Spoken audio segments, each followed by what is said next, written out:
And have you ever met Donald Trump? No, You've not? Wow, that's something else. cheaters don't like getting caught. And being held accountable. They are being threatened. I mean, not just threatened, but, Roe versus Wade. We know what happened with the Supreme Court. You ever imagined what happened in your lifetime? Absolutely not. Although I was raised to understand that the rights that we fight for will not be permanent unless we are vigilant in fighting for them to continue. Just saying those cheaters never prosper. Apparently, that is unless you're Donald Trump. But however, Kamala Harris will not accept it. Directly addressing Kimmel, she told him that cheaters don't like getting caught and being held accountable. Trump seems to be facing the music at last, having been convicted guilty on 34 felony counts. A decision reached by consensus after 6 weeks of deliberation. This was no insignificant jury. Zingers took to Twitter as soon as Kamala Harris and Jimmy Kimmel sat down, quicker than Trump's finger. Harris unleashed a barrage of one-liners that had Kimmel in the audience in fits of laughter. Her quip on how weird it is that they had never met, despite Trump's political notoriety, is one of her most remembered ones. Kimmel felt obliged to call attention to how absurd it was all. Harris, though, was only getting warmed up now. Regarding the guilty verdict against Trump, she remarked, "Cheaters don't like getting caught and being held accountable. I'm in pain." It appears that Trump will require aloe vera to obtain a good burn. The vice president also offered some critical remarks, highlighting the fact that President Trump likes to hang out with autocrats and intends to use the Department of Justice as a weapon against his adversaries, among other things. Harris and Kimmel had a field day during the conversation, attacking Trump's tendency to act in a hypocritical manner and accuse others of committing the same sins that he has. It was like seeing a funny roast, only with a lot more political insight. Kimmel was the ideal sidekick, providing Harris with lines to laugh at and a chance to inject his own humor at a time when her wit was fully apparent. As the evening was drawing to a finish, it was evident that Kimmel and Harris were giving their best performances. They could write jokes as easily as a well-oiled machine, gags written at Trump's expense. This just serves to emphasize the reality that sometimes the best approach to take down a bully is to hit them with a few well-timed zingers. The vice president took aim at President Trump for his part in convincing the Supreme Court to reverse Roe v. Wade in a straightforward and forthright manner. She took issue with the former president's habit of selecting justices by hand in an attempt to erode the legislative protections surrounding reproductive rights. The rights that we fight for will not be permanent unless we are vigilant in fighting for them to continue.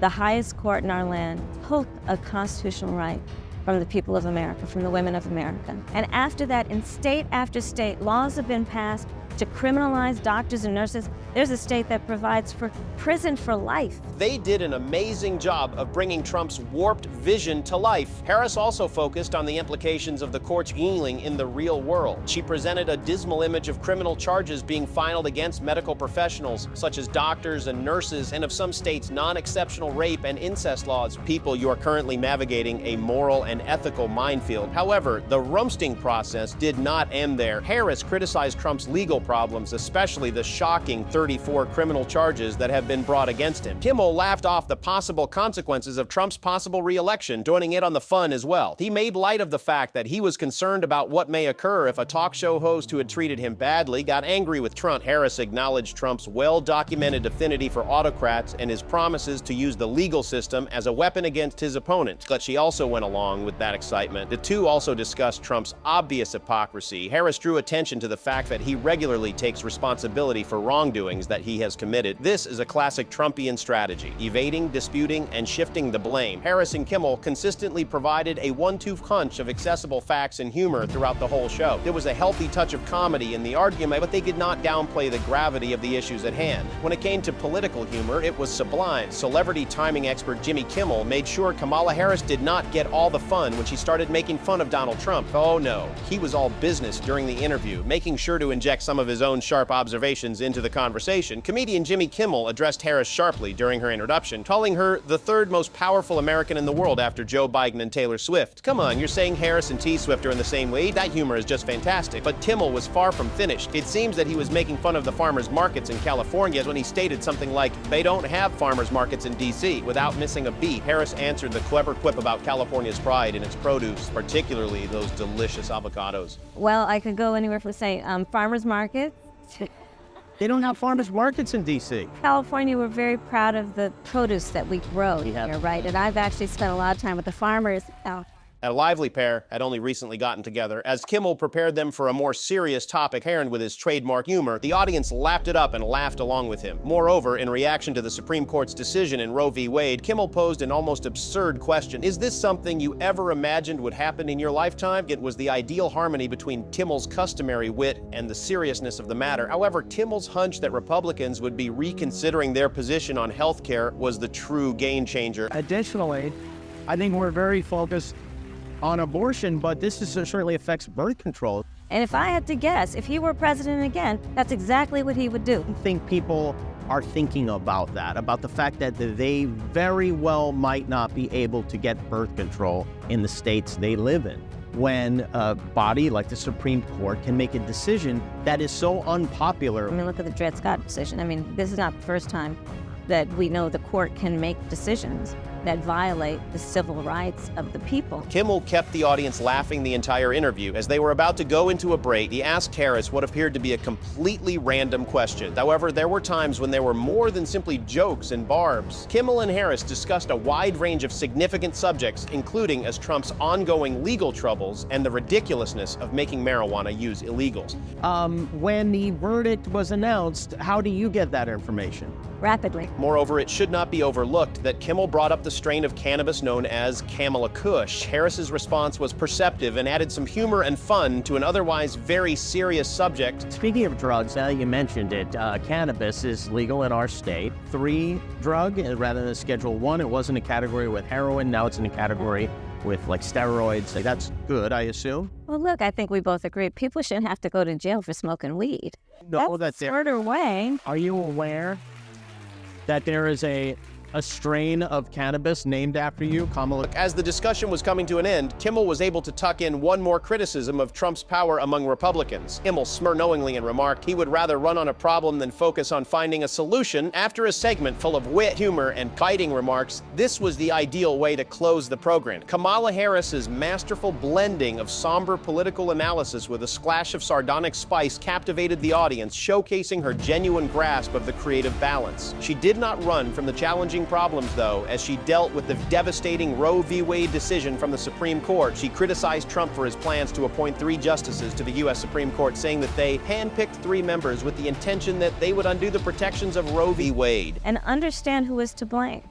The former President Donald Trump, 3 members of the United States Supreme Court with the intention that they would undo the protections of Roe v. Wade, and they did as he intended. She did this with a wonderful mix of humor and seriousness. But Harris didn't stop at providing the information. She also added a spice of scathing irony when talking about the stringent rules that followed Roe v. Wade. She made a joke about states threatening prison for life for a doctor administering care. It was a jovial way of putting a serious point into his humorous bow, indicating that there was room for skepticism about the scenario. Not to mention the unique touch that she added. Based on her personal experience as a prosecutor, Harris's criticism received some validity when she brought out the reality that there are no legal exceptions for survivors of rape and incest. What about her stepfather's sexual assaults on her best friend? You know, people know I started my career as a prosecutor. You may not know why. One of the reasons is my best friend in high school, I learned, was being molested by her stepfather. So she came to live with us, and I decided at a young age I wanted to do the work of fighting to protect women and children. This resonated with me since it emphasizes how immoral it is to turn down exceptions. But hold on, there's more. Legalization of abortion was not the only issue Harris was concerned about. Siding with Trump's healthcare critique, she was careful to draw attention to his 60 attempts to undo the Affordable Care Act. Using Trump's wrongdoing as a unifying theme, it was a superb segue that brought together issues that appeared to be completely different from one another. Harris was unable to resist responding with a mocking dig when asked if she had met Trump. Have you ever met Donald Trump?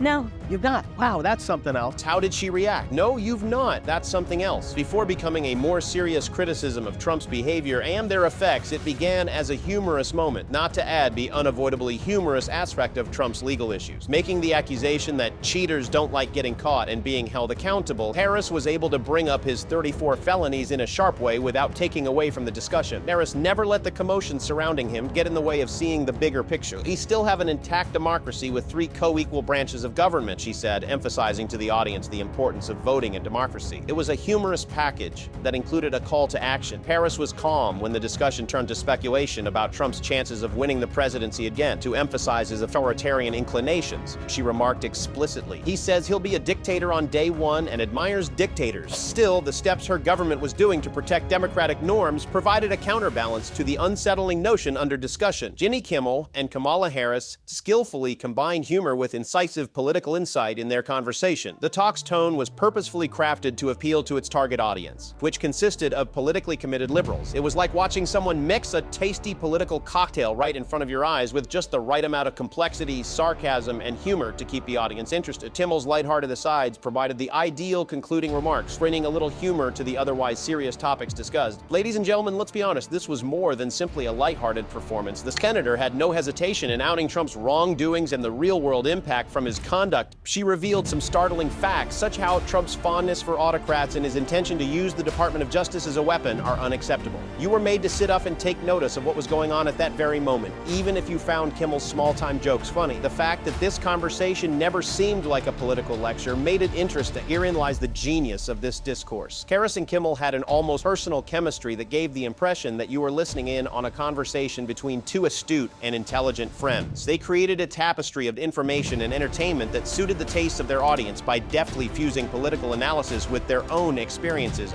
There were definitely a lot of entertaining moments along the way, such as when Kimmel made a joke about Trump and Harris's security clearance being revealed to be false. That being said, there's no denying that this was more than a lighthearted comedy. Every joke also had a deeper meaning regarding the state of our democracy today and the necessity of holding elected officials accountable for their actions. Throughout the discussion, Kamala Harris deftly combined humor and scathing criticism to draw attention to the oddities in Donald Trump's actions and words. Her critical comments regarding the former president's legal issues and divisive tactics were a welcome reminder of the power of humor in political discourse. By utilizing comedy as a means of participation, Harris was able to effectively convey to the audience essential ideas about women's rights, healthcare, and the rule of law. Kimmel's sharp remarks brought levity to the conversation and created an interesting dynamic that kept viewers interested while imparting knowledge. Kimmel was the one who recommended the conversation topic. As the program was nearing to a close, it became evident that humor could be a very powerful instrument in politics, disarming opponents and drawing attention to how absurd their beliefs were. The conversation between Harris and Kimmel suggests that sometimes the most effective method to make a point is to have people laugh, and with his confident fundraising mailings, Donald Trump, the 6-year-old trapped in a 76-year-old's body, is back at it. But hey, at least he's not alone. Jimmy Kimmel reports that the political playground is full of other Republican babies having fits. Now that Jimmy Kimmel is back, he is focused on Trump. The former president is being roasted like a Thanksgiving turkey by the late-night star, who has been on a run lately. There's no lack of scuff, let's face it. From his endless fundraising scams to his actions in the Republican Party that resemble those of a 6-year-old, Trump has been into the news for all the wrong reasons. Kimmel, though, isn't just in it for the Evie points. He's not scared to upset some people in the process, since he has a significant message to communicate. There has never been a greater need for Kimmel's style of sarcastic commentary, with the nation more divided than ever. So grab a seat, because this most recent roast is sure to be an exciting ride. Jimmy Kimmel's incisive humor was evident when he criticized Donald Trump's persistent fundraising strategies. Kimmel ridiculed the outright self-promotion of the former president in a hilariously phony Trump commercial. Channeling his best Donald Trump voice, Kimmel started, "Hello everyone, this is Donald Trump. Hopefully your favorite president of all time, better than Lincoln, better than Washington, with an important announcement to make." Next, he offered the ridiculous proposal to create official upside-down American flags that would be created in China, a nation that was upside down from us. As Kimmel delivered the punchline, the audience erupted with laughter, priced at $2.49.